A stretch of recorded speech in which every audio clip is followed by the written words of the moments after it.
Kehidupan di desa tidak semudah dengan apa yang ada di pikiran orang kota. Banyak sekali mitos dijadikan sebagai penentu arah yang harus dipatuhi secara turun-temurun, terutama untuk anak gadis. Tapi, bagi gadis desa seperti aku yang mempunyai mimpi begitu tinggi, mitos itu menjadi beban dalam perjalanan menuju pencapaian. Ini aku, Raina, gadis desa yang memiliki keinginan besar untuk menjadi seorang sarjana, tetapi harus berhadapan dengan mitos konyol turun-temurun yang ada di desaku.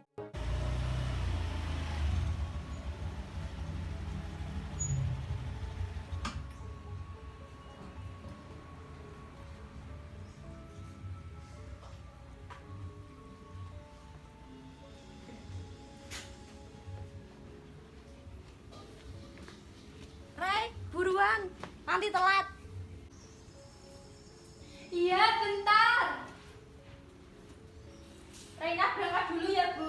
Nanti jangan pulang terlambat ya, Nduk, mau ada tamu. Tamu siapa, Bu? Calon mertuamu, Nduk. Raina belum mau menikah, Bu. Gak usah membantah omongan ibu, cepat pergi sekolah dan pulang tepat waktu. Seperti itulah ibuku, korban mitos konyol yang ada di desa ini. Mitos yang dipercaya jika ada seorang gadis yang menolak lamaran seorang laki-laki sebanyak 3 kali. Orang-orang desa mengatakan gadis tersebut tidak akan mendapat jodoh seumur hidupnya.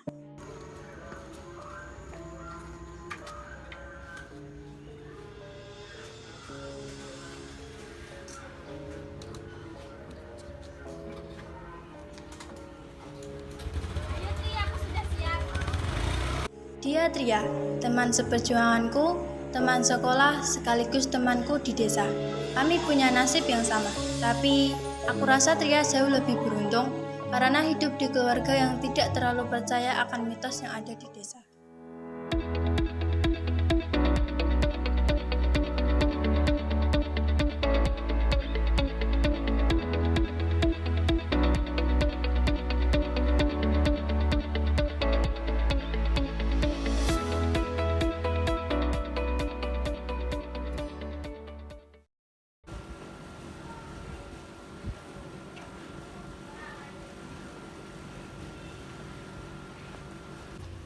Aku kesal sama ibuku. Ada apa lagi? Sebab mitos aneh itu. Apalagi kalau bukan itu, aku kan masih kecil, aku masih ingin sekolah. Kenapa harus buru-buru nikah? Aku juga bernasib sepertimu, Rey. Tapi orang tuaku cukup mengerti untuk itu. Aku lama-lama benci sama ibu. Hus, jangan ngomong seperti itu. Itu juga ibumu. Jangan sembarangan kalau ngomong. Tria memang benar, tidak baik aku berkata seperti itu. Apapun yang terjadi, ibu tetaplah ibu. Beliau yang telah melahirkan dan membesarkanku dari kecil. Apalagi ibuku harus menjadi kepala keluarga dan mencari nafkah setelah bapak meninggal 2 tahun lalu. Tapi jika harus terus-terusan seperti ini, hidupku tidak akan pernah bebas. Segalanya harus diatur atas perintah ibu. Tidak boleh melanjutkan sekolah yang lebih tinggi, lalu dipaksa menerima perjodohan konyol. Bahkan untuk menikmati masa SMA saja, ibuku kadang melarangnya dengan berkata bahwa sekolah itu tidak penting.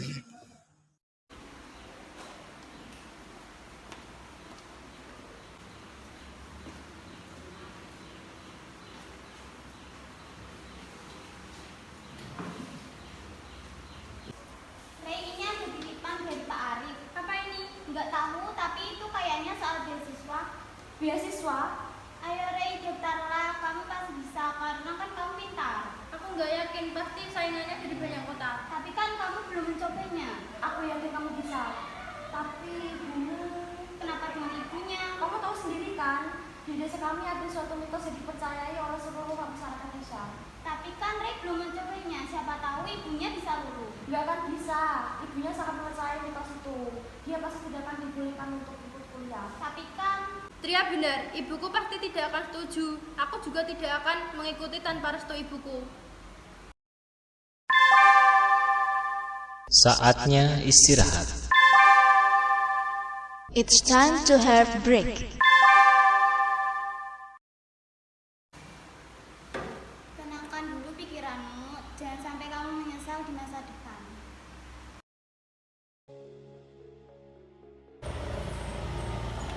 Rey, sudah sampai. Mertua. Mertua. Loh gimana tuh anak ini? Iya, calon ibu mertuamu. Calon mertuamu kayak ya Rey, mobilnya bagus, bahagia hidupmu Rey. Rey, gimana? Aku gak mau pulang, Tri. Aku gak mau dijodohkan. Terus ini mau kemana? Udah, urusan belakang harus kita pergi dulu. Oke.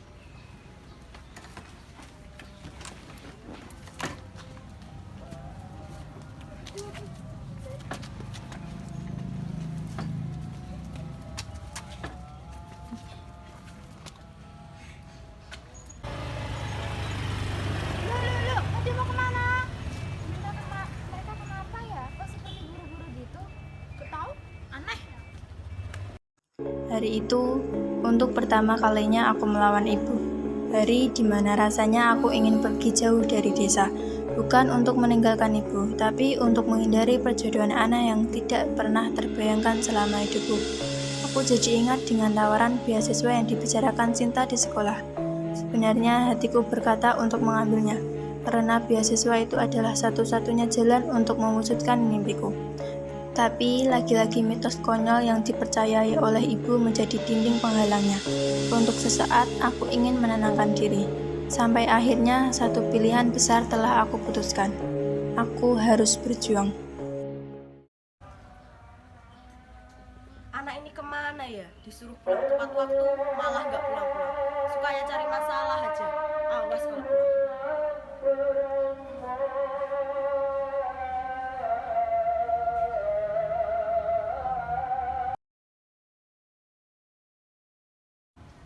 Anak gadis jam segini baru pulang. Mau jadi apa kamu? Sudah berani ya sekarang? Sudah berani melawan perintah ibu? Rey gak bermaksud melawan ibu, tapi Rey gak mau menerima perjodohan itu. Rey masih mau sekolah yang lebih tinggi. Sekolah. Buat apa kamu sekolah kalau nggak bisa selamat dari malapetaka? Kamu mau nggak dapat jodoh seumur hidup? Sudah 3 kali lamaran kamu tolak, Rey. Apa ini mau kamu tolak lagi? Itu hanya mitos, Bu. Kalau kita tidak percaya dengan mitos itu, maka tidak akan terjadi apa-apa kepada kita. Jangan mentang-mentang ibu izinin kamu sekolah, kamu jadi kurang ajar sama ibu. Kamu seperti ini pasti karena teman-teman kamu itu kan? Kamu bergaul dengan teman-teman dari kota yang tidak tahu aturan. Apa yang Reina lakuin tidak ada hubungannya dengan teman-teman Reina dan sekolah Reina, Bu. Ibu nggak peduli. Yang penting kamu besok harus ada di rumah. Karena calon mertuamu dan calon suamimu akan datang ke sini. Reina nggak mau. Reina besok tetap sekolah. Besok ada ulangan. Reina belum mau menikah. Mau jadi apa kamu kalau nggak mau menikah? Kamu mau jadi perawan tua yang selalu dapat malapetaka? Ibu melakukan kebaikan semua ini demi kamu, Rey. Tapi Rey mau kuliah. Rey punya mimpi. Kamu cukup nikah, kemudian jadi istri yang baik dan duduk anteng di rumah. Kurang apa itu? Ini gimana? Kok aku merinding ya? Kok bisa merinding? Emangnya kenapa? Kan ibunya Reina galak. Hus, mulutmu. Udahlah kita panggil Sela. Reina, keluar yuk, sinau yuk, bareng yuk. Ngapain sih? Ngapain kalian kesini? Mau ajak Reina main? Gak bisa, Reina mau istirahat. Bos, belum juga ngomong. Maaf Bude, kita bukan mau main bareng kok, kita mau belajar bareng. Ya kan Rey? Kita nggak mau main, Bu. Aku mau belajar bareng sama mereka. Gak bisa, cukup teman-teman kamu yang jadi pengaruh buruk buat kamu. Kalau kamu ikut sama mereka, nanti kamu malah berani melawan ibu. Mereka itu dari desa sebelah, desa yang gak tahu aturan. Maksud Bude apa ya? Memang benar kan? Kalian datang ke sini pasti mau ngajak Reina main, mau cuci otaknya buat melawan ibunya. Mending kalian pergi saja, Reina gak akan main sama kalian. Kalian duluan ya, nanti aku nyusul. Nggak bisa gitu dong, kita kan mau itu. Iya, kita duluan aja, kalau kamu bisa gak apa kok Rey. Kita kan bisa belajar dari waktu.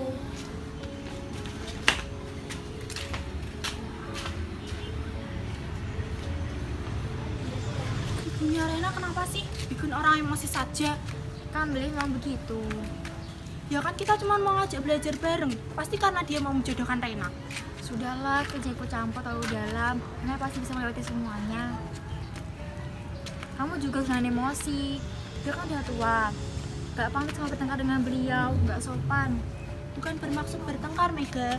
Tapi ibunya Rena itu loh, kalau kamu nggak pernah dipikir. Padahal kan kita mau ngajak belajar bareng. Dibilang kita mau nyuci otaknya Rena. Padahal dia yang ngajak, kita yang disalahkan. Udah, sekarang kita belajar berdua aja. Keburu malam.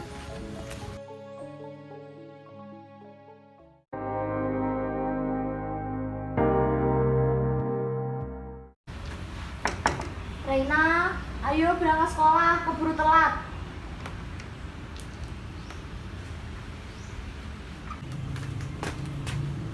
Bude, Reina kemana ya?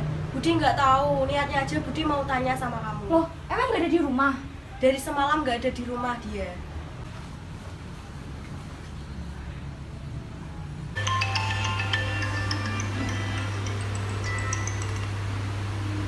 Halo Sin, Halo Tri, ada apa?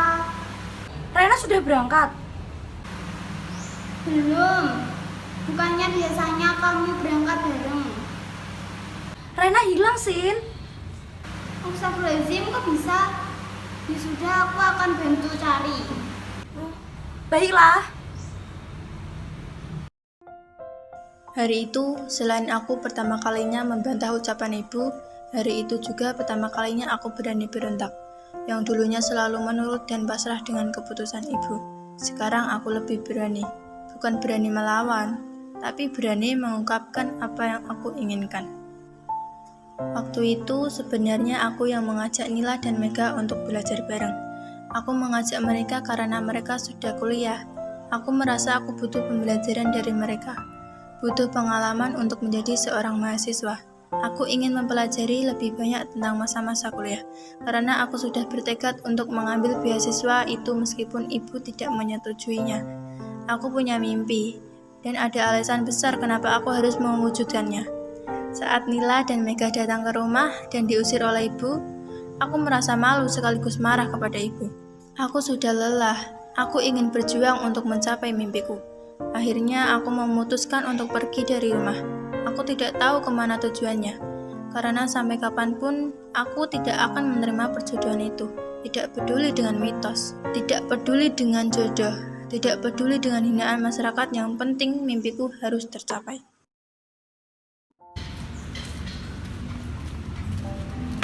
Sampun Bu, saya aja yang mencari Rey. Ya wes Dok, nanti kalau ketemu Rey bawa pulang langsung ya. Baik Bu, nanti saya bawa pulang kembali.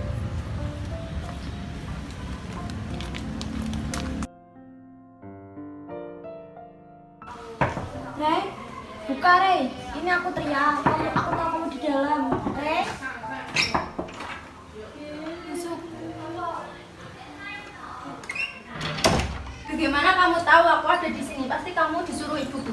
Tidak penting kamu tahu aku dari mana. Yang penting pulanglah dulu. Pasti ibumu sangat khawatir. Apa? Khawatir. Hah, ibuku yang membuat aku seperti ini.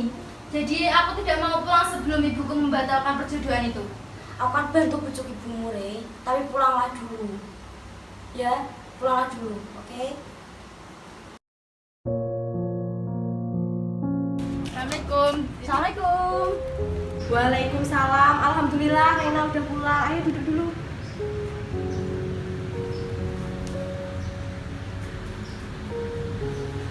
Aku pulang bukan karena ibu, tapi bujukan dari temanku.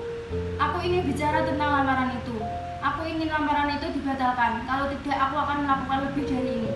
Tapi Rey, Cukup Bu, aku berhak menentukan jalan hidupku. ya wes lah Dok, kalau itu kemauan kamu, ibu akan mendukungmu. Terima kasih Bu.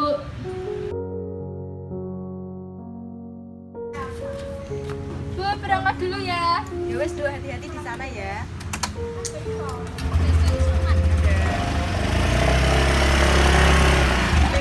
Dan pada akhirnya, keputusanku untuk berjuang memang sudah benar. Aku tidak marah dengan ibu, hanya saja aku sedikit kecewa. Sekarang baik aku maupun ibu sudah tidak peduli lagi dengan mitos yang ada di desa. Aku sekarang hanya akan fokus pada perjalanan menuju mimpi. Aku ingin mengatakan terima kasih kepada Tria dan Sinta yang mau menjadi temanku dan menyadarkanku untuk tidak takut dan terus berjuang. Terima kasih. Aku pasti akan sukses.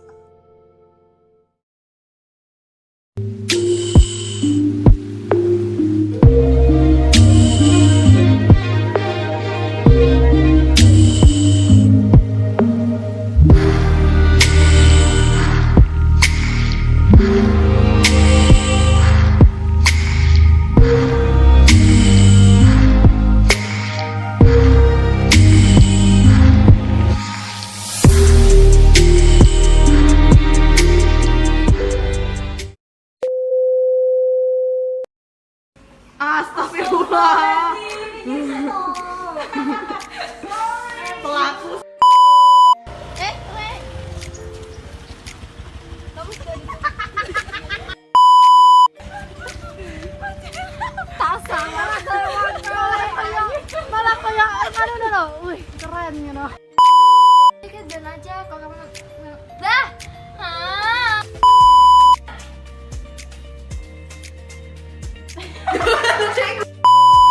Aku akan bertindak sekejam ini. Bagaimana kamu tahu aku aduh?